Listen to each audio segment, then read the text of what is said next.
Welcome to the world of probiotic foods. This is Cultured Food Life with your host, Donna Schwenk. Welcome, everybody, and thanks for joining me. And just something I wanted to point out in the beginning of this podcast is that almost all of my podcasts have articles with them. So if you're not wanting to listen, or if you want to go back and listen to something again or read something again that I said, I have the articles on my website with the podcast.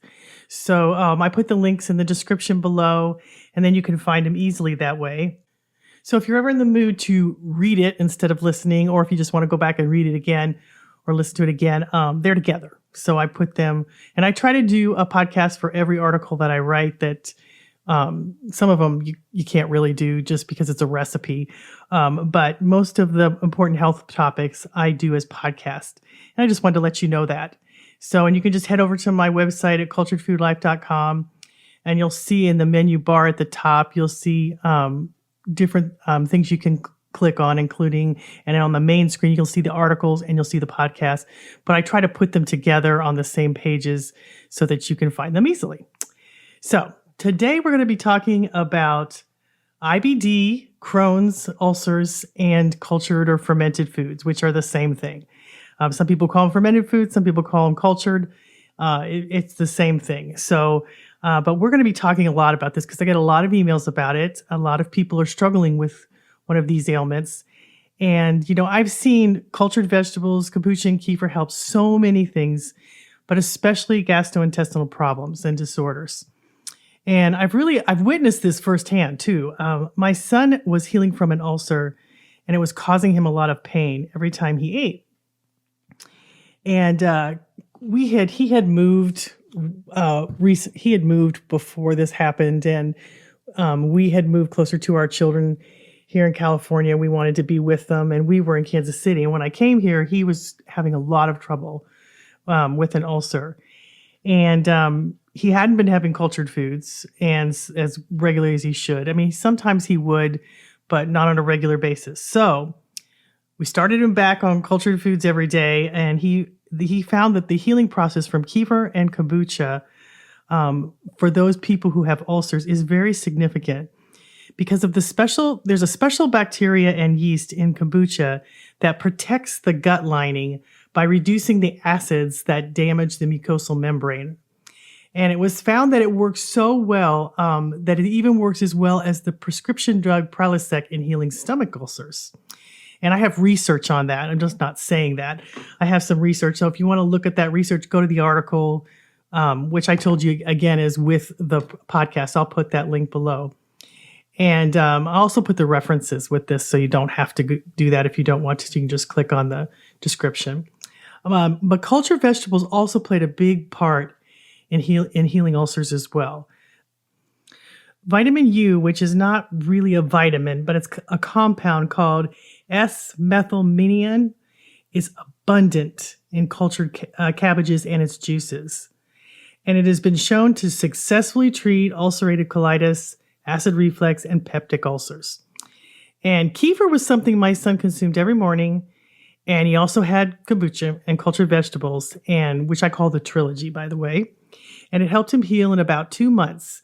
In addition to adding these probiotic foods, he did eliminate some of the acidic foods that he was eating. Like he was eating a lot of spicy foods, hot sauces and things like that. He did eliminate those because those were aggravating his condition. So he did. But it took him about a couple of months, but he had them every day, and he had them with every meal.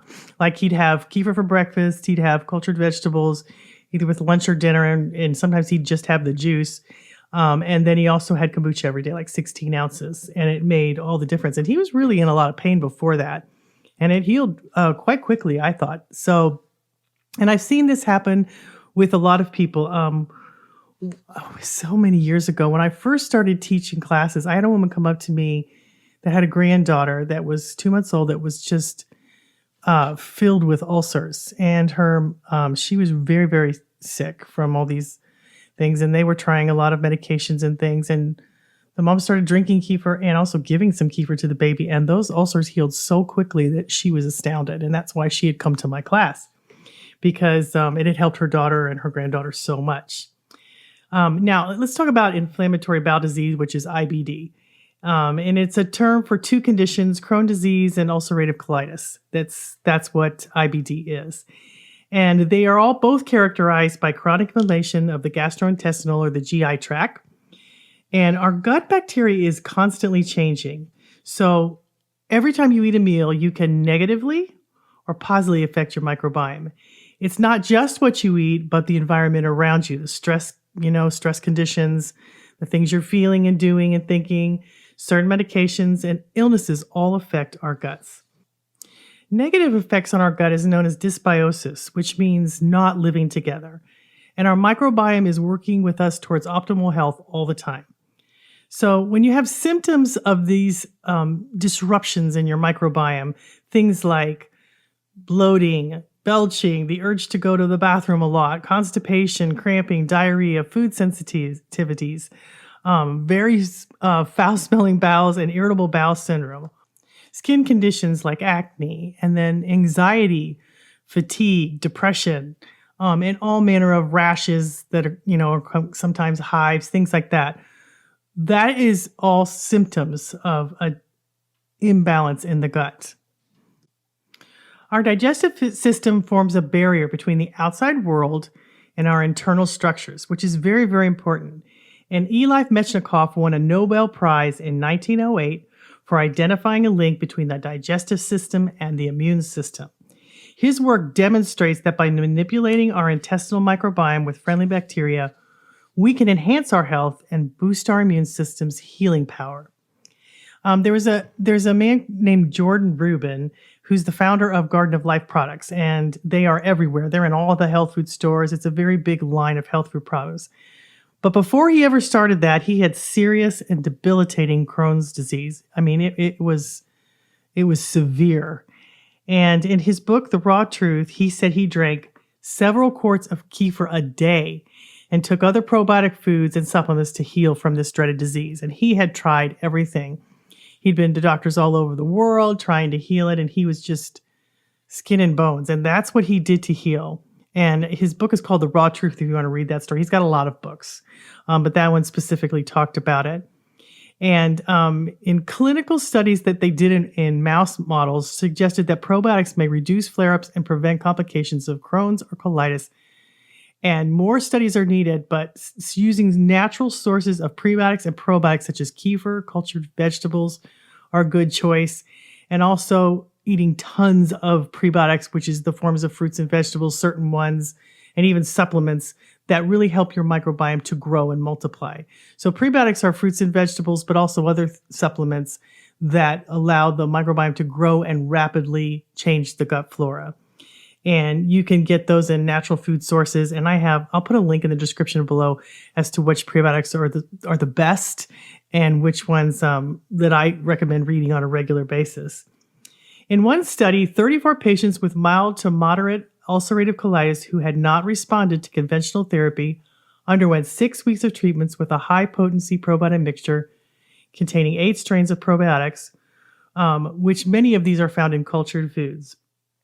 Bifidobacterium breve longum. There was all kinds of acidophilus, plantarum, lactobacillus bulgarius, and streptococcus thermophilus. They were all in these probiotics that these people used.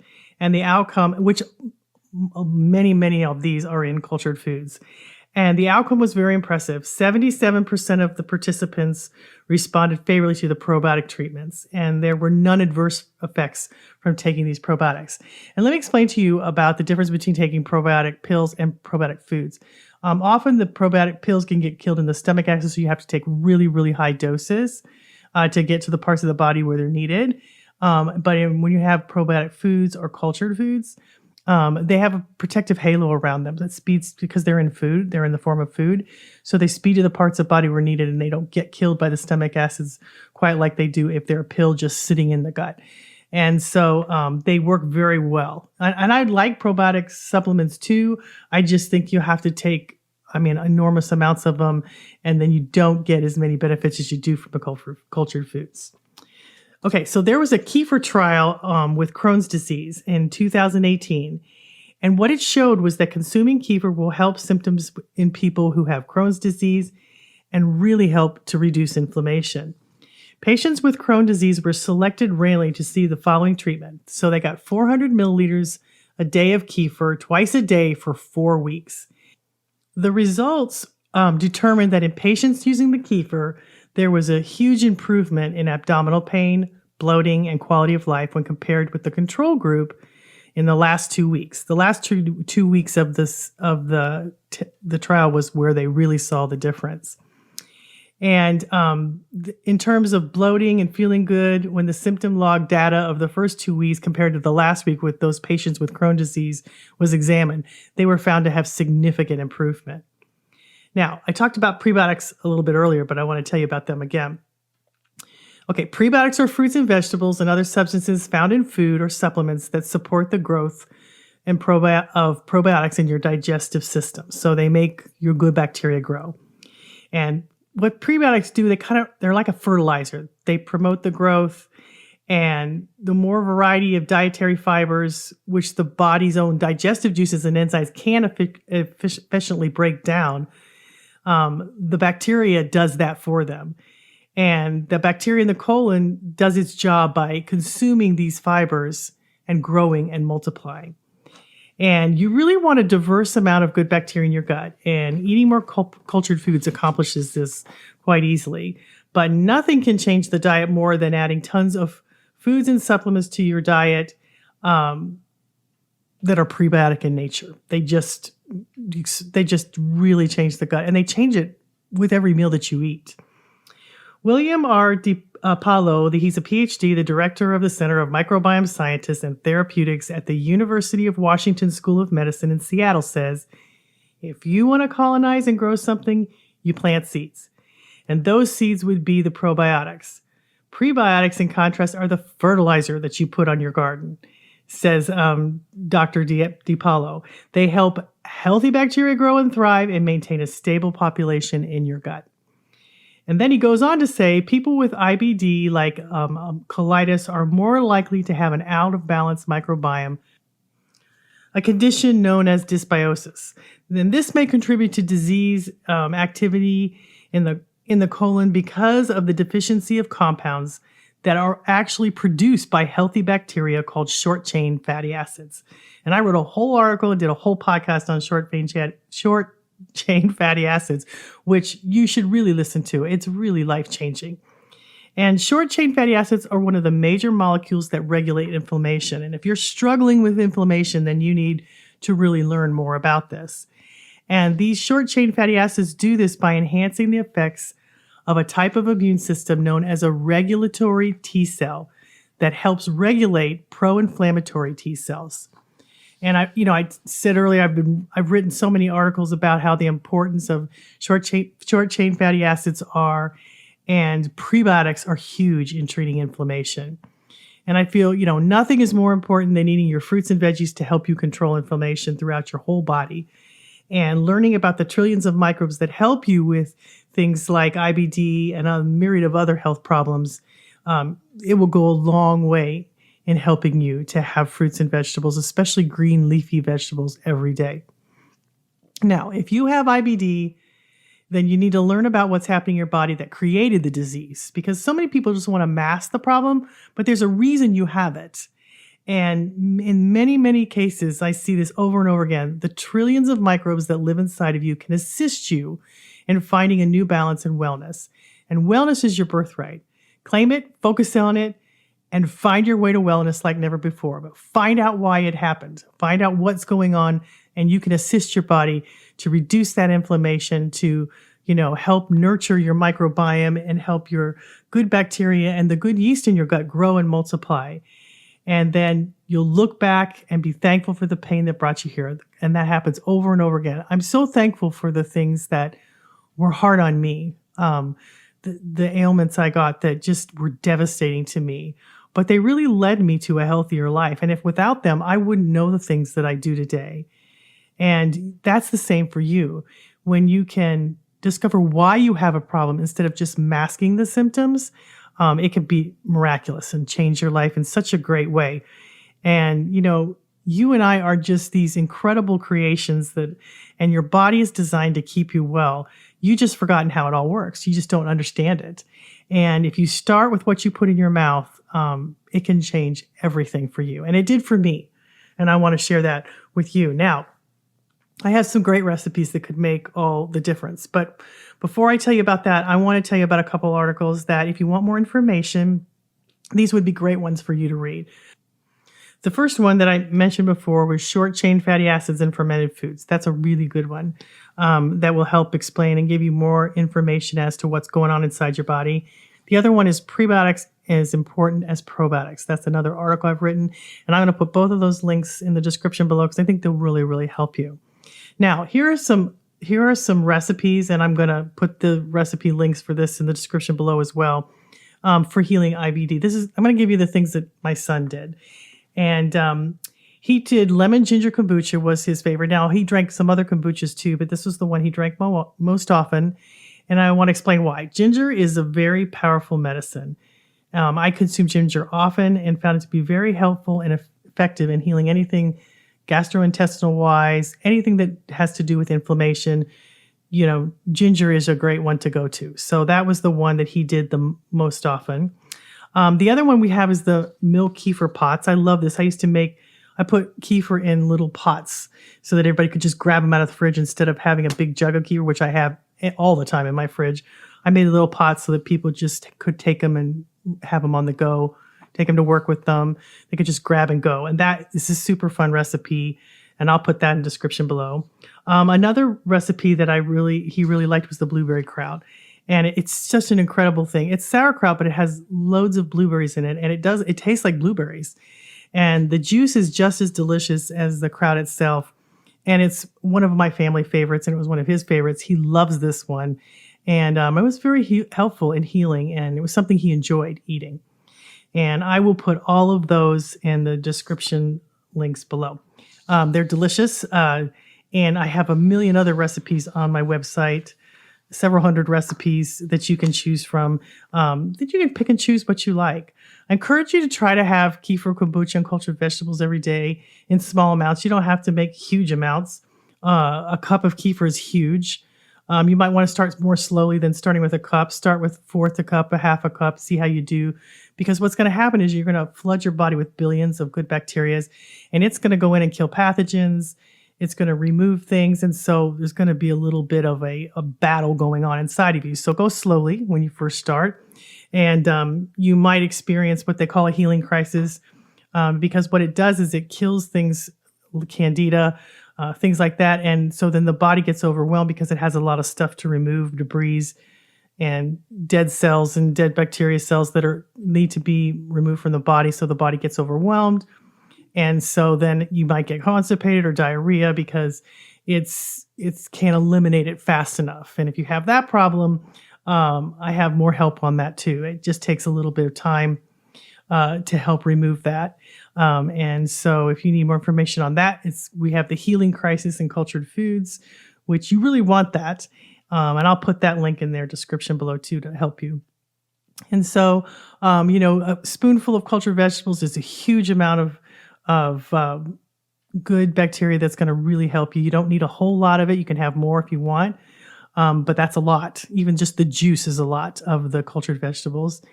And then, 8 to 16 ounces of kombucha is what my son had. You can start out with 4 to 6 to see how you do because, once again, kombucha is very powerful. It assists your liver in detoxifying you, and it is a very powerful detoxifier. It's one of the most important ones and one of the strongest ones. And that does really do a lot to help preserve your gut lining. And so you want to go slowly with these foods and build up to them, especially if you have these problems. It takes time to heal, and it also takes time to allow your body to adjust to the flood of new bacteria you've given it. So I hope this helps you if you are having those problems. And I see a lot of people heal from this, and just by changing what they eat. So I hope this will help you. I hope this will give you some things you can do. Check out my website, culturedfoodlife.com. And of course, I'm going to put all these descriptions in the article and the link below so you can go back and look at it because it's kind of a lot of information. So thanks, guys, for listening. I hope I can help you not only live a healthier life, but to help you realize that your body can heal from some of these diseases. I've seen it personally with my own family, and I hope that that will happen with you too. And as you do, you'll spread that good news to others and help other people be well. So thanks again, and we will see you next Tuesday.